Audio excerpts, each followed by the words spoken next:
বাংলাদেশে একের পর এক মার্কিন গোয়েন্দা এবং বিদেশি গোয়েন্দাদের যেভাবে খুঁজে খুঁজে খতম করা হচ্ছে তা নিয়ে বাংলাদেশ সরকার এতটাই আতঙ্কিত যে এবার তারা ভারতের হাই কমিশনারকে তলব করলেন।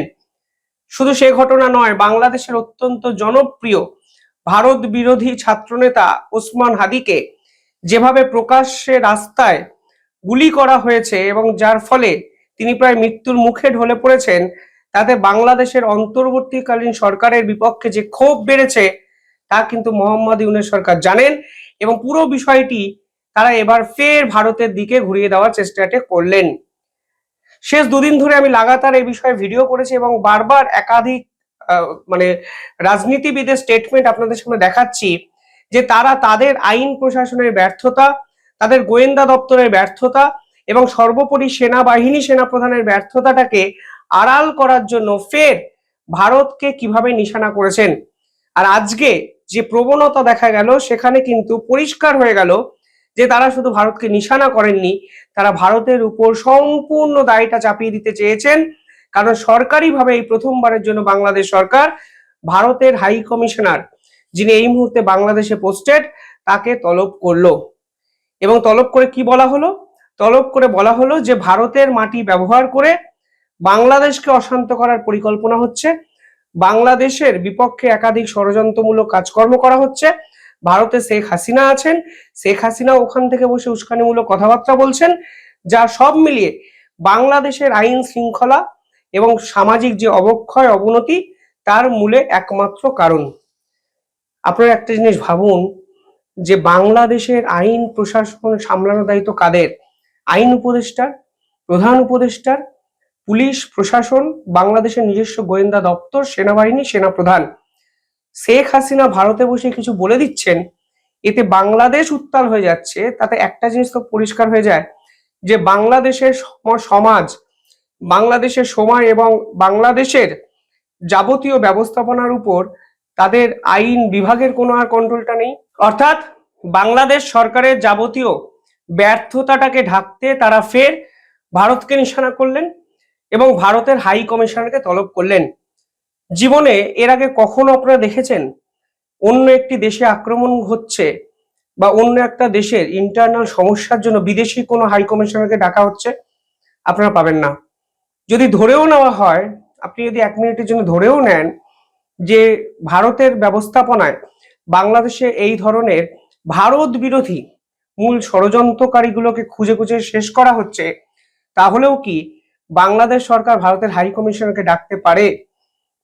আসলে হাই কমিশনারকে ডাকার মাধ্যমে সেটা যে তাদের সরকারের গোয়েন্দা দপ্তরের ব্যর্থতাটাকে এক্সপোজ করে, তা মোহাম্মদ ইউনূস সরকারের মতো অপরিপক্ক রাজনীতিবিদদের বোঝা সম্ভব নয়। আমাদের নির্দিষ্ট গোয়েন্দা দপ্তর আছে, নির্দিষ্ট এটিএস আছে, অ্যান্টি টেরোরিজম স্কোয়াড আছে এবং বিভিন্ন দপ্তর বিভিন্ন দেশেই আছে, যাদের কাজই হলো দেশের ভিতরে বিদেশি শক্তিরা যেন কোনো ধরনের চক্রান্তমূলক কাজ না করতে পারে তার প্রোটেকশন দেওয়া। এবার বাংলাদেশ মনে করছে বর্তমান সময়ে বাংলাদেশের যাবতীয় ঘটনার মূলে ভারতে বসে থাকা শেখ হাসিনার কিছু কথাবার্তা। এটা কি আদতে সম্ভব? বাস্তবের মাটিতে দাঁড়িয়ে এটা কতটা সম্ভব? ভারত কালকে স্পষ্ট একটি বিবৃতি দিয়েছে। এই বিবৃতির পর মোহাম্মদ ইউনূস সরকারের কিন্তু করার আর কিছু থাকলো না, কারণ তারা এমন একটি পদক্ষেপ নিয়েছে যে পদক্ষেপ ডিপ্লোম্যাসিতে অন্তত চলে না। ভারতের হাই কমিশনারকে তারা ডেকে বলেছে যে ভারত যদি এসব কিছু করে তারা যেন না কিছু করে, পরবর্তীকালে যেন দেখে নেয়, এরকম একটি বিষয়। যাই হোক, আজকে ভারতের পক্ষ থেকে একটি স্টেটমেন্ট দেওয়া হয়েছে, আমি একটু আপনাদের পরিষ্কার বলি।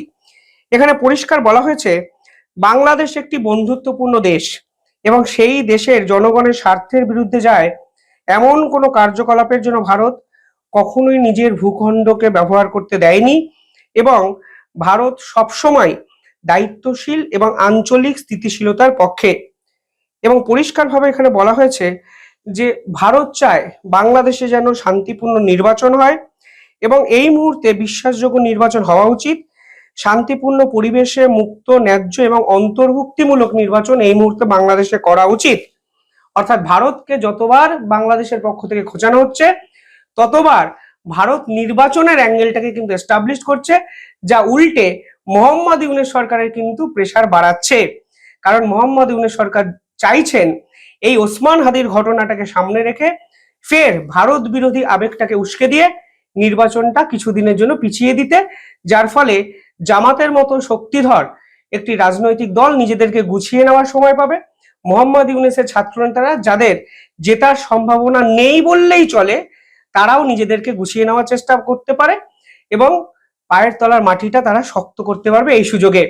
আর ভারতকে যতবার আক্রমণ করা হচ্ছে, ভারত ডিপ্লোম্যাটিক স্তরে যে কথাগুলো বলছে তাতে একটা জিনিস পরিষ্কার হয়ে যাচ্ছে, যে ভারতও অবিলম্বে বাংলাদেশের নির্বাচন হোক এটাই চায়।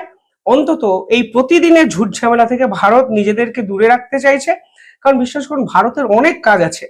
ভারত আন্তর্জাতিক এক শক্তি। ভারত বিভিন্ন দেশের সঙ্গে লাগাতার ট্রেড এগ্রিমেন্ট করে যাচ্ছে, একের পর এক মিলিটারি ডিল করছে। সেখানে বাংলাদেশের ভিতরে কোন পাড়ার পল্টু মস্তানকে কে গুলি চালিয়ে চলে যাবে, তার জন্য তারা ভারতকে দায়ী করবে, তার জন্য তারা ভারতে বসে থাকা শেখ হাসিনার কিছু উস্কানিমূলক কথাবার্তাকে দায়ী করবে। এই কাজ সামলানোর দায়িত্ব ভারতের অন্তত নয়। কালকে বাংলাদেশের পক্ষ থেকেও যে বিবৃতিগুলো এসেছে আমি আরো একটু আপনাদের দেখাতে চাই। কারণ বাংলাদেশের যে ওসমান হাদি বলে যিনি গুলি খেয়েছেন, তার যে পার্টি, সেই পার্টির কালকে পক্ষ থেকে একটি স্টেটমেন্ট দেওয়া হয়েছে। সেখানে তারা ভারতীয় দূতাবাসের কার্যক্রম বন্ধ করার হুমকি দিয়ে দিয়েছে। এবার ভাবুন, রাজনীতিতে কারা চলে এসছে বাংলাদেশে। পাকিস্তানের দূতাবাস এই মুহূর্তে ভারতে আছে। আমরা জানি পাকিস্তান লাগাতার ভাবে ভারতের জঙ্গি আক্রমণের জন্য দায়ী, কিন্তু দূতাবাস বন্ধ করা এবং দূতাবাসকে সম্পূর্ণভাবে তালা মেরে দেওয়া, বিস্ফোরণে উড়িয়ে দেওয়া, দূতাবাসের কর্মীদের উপর আক্রমণ করা, এ যে কোনো পরিপক্ক রাজনীতিবিদের কাজ নয় তা কিন্তু আমরা জানি। এবং কোনোদিন ডিপ্লোম্যাসিতে দূতাবাস বন্ধ করাটা সলিউশন নয়। কিন্তু কালকে বাংলাদেশের পক্ষ থেকে বলা হয়েছে, সন্ত্রাসীদের আশ্রয় দিলে ভারতীয় দূতাবাসের আর কোনো কার্যক্রম চলতে দেওয়া হবে না। এখানে তারা আবার এটাও বলেছেন, ওসমান হাদিকে গুলি করা সন্ত্রাসীরা যদি ভারতে পালিয়ে গিয়ে থাকে আর ভারত যদি তাদের ফেরত না দেয় এবং যদি আশ্রয় দেয়, তাহলে বাংলাদেশে ভারতের দূতাবাসের আর কোনো কর্মকাণ্ড পরিচালনা করতে দেওয়া হবে না। ওসমান হাদির ঘটনায় গোয়েন্দা সংস্থাগুলোর ব্যর্থতা ও পরিচয় পাওয়া গেছে এবং তাদের ধারণা ওসমান হাদিকে যিনি গুলি করেছেন তিনি ভারতে পালিয়ে গেছেন, ফলে দূতাবাসকে বন্ধ করুন। মানে দূতাবাসকে বন্ধ করলেই যিনি ভারতে পালিয়ে গেছেন তিনি ফের সুরসুর করে আবার বাংলাদেশে চলে আসবেন। দূতাবাসকে অনেক পরে বন্ধ করার কথা ভাবুন। আগে বলুন, আপনারা কি আমাদের থেকে চাল কেনাটা বন্ধ করবেন? আমাদের থেকে কি পেঁয়াজ চাওয়াটা বন্ধ করবেন? আমাদের থেকে কি দুধ, ডিম, এই সকল প্রয়োজনীয় খাদ্যদ্রব্য চাওয়াটা কি বন্ধ করবেন? বস্ত্র শিল্পের তুলো ভারত থেকে নেওয়া বন্ধ করবেন? ভারত দিনের পর দিন অর্থবর্ষে আপনাদের জন্য প্রায় 150 থেকে 200 কোটি টাকা ফান্ডিং বরাদ্দ করে, সেটা কি আপনারা বন্ধ করবেন? ক্ষমতা আছে ভারত থেকে বিদ্যুৎ নেওয়া বন্ধ করতে পারবেন? পারবেন না। শুধুমাত্র ফাঁকা আওয়াজ, বাংলাদেশের কিছু ইসলামপন্থী মানুষকে ভুল বোঝানো, এর বাইরে বাংলাদেশের এই রাজনীতিবিদ, অন্তত ছাত্ররা বাংলাদেশকে যে নতুন দিশা দেখাতে পারছে না তা কিন্তু স্পষ্ট। দূতাবাস বন্ধ করে দেব এই হুমকি বা এই হুঁশিয়ারি ভারতও আজ অব্দি পাকিস্তানকে সাম্প্রতিক সময় দেয়নি। কারণ ডিপ্লোম্যাসিতে বন্ধ করে দেওয়াটা সলিউশন নয়। বা আপনাদের দেশের গোয়েন্দা ব্যর্থতা ঢাকার জন্য আপনারা ভারতের দূতাবাসের যিনি হাই কমিশনার তাকে তলব করছেন, দূতাবাসকে বন্ধ করে দিচ্ছেন, অথচ ভাবছেন ভারত আপনাদেরকে প্রত্যেকটা পদক্ষেপে সহায়তা করবে। এ তো মূর্খের স্বর্গে বাস করছেন। এটা দয়া করে রাজনীতিও নয়, কূটনীতিও নয়, এটা পাতি পাড়ার মস্তানের হুমকি বা হুঁশিয়ারি। ভারত দিয়েছে পাল্টা, নিন। এবার নির্বাচন নিয়ে ফের একটি কমেন্ট করব। কিভাবে দেখছেন কমেন্টে জানাবেন।